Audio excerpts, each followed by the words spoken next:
Tonight, 25 Investigates uncovers new action to find foster kids often missing and forgotten. In our year-long investigation, investigative reporter Eric Rasmussen found thousands of children across the country kicked out of the system while they were still missing. And Eric, now some local police departments are hoping new technology can help track these kids down.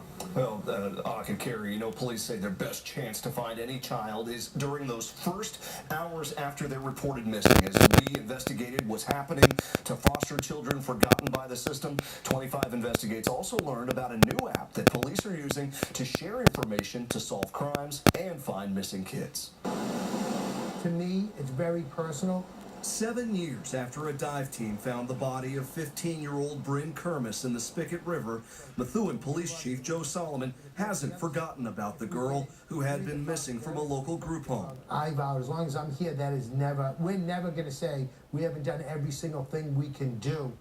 Now Solomon's department and at least 19 others in Massachusetts have signed up to use a new app made just for law enforcement called BOLO Mobile. It's amazing how instantaneous this is. The app allows police to share photos and videos of wanted criminals and missing kids sent directly to the smartphones of officers in the field. So a cop's driving and his laptop dings in his cruiser and he looks and he goes, hey, there's a kid right there. So this is a traditional roll call board. Creators of the app say too often police are still relying on black and white posters to get information to their officers. Much the same way civilians are able to cut and paste and share photos out, the police really should be able to do that themselves as well. To have a child lost, that's a killer. Former Police Chief Richard Stanley joined BOLO Mobile and has the job of trying to convince other departments to break out of what he calls the silo effect. Every town, every city, or every agency within the federal government had silos of information, but yet that information was never shared. This is not just a tool for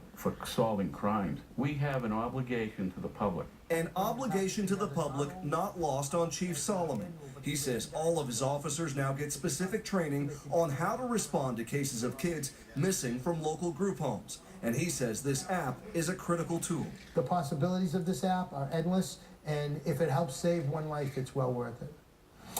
And I checked back with the people at BOLO Mobile who say they just partnered with another company to expand use of that app to police departments in Connecticut. The creators tell me they also envision a version of the app that could be available to the public someday. For 25 Investigates, I'm Eric Rasmussen. Thanks, Eric. Police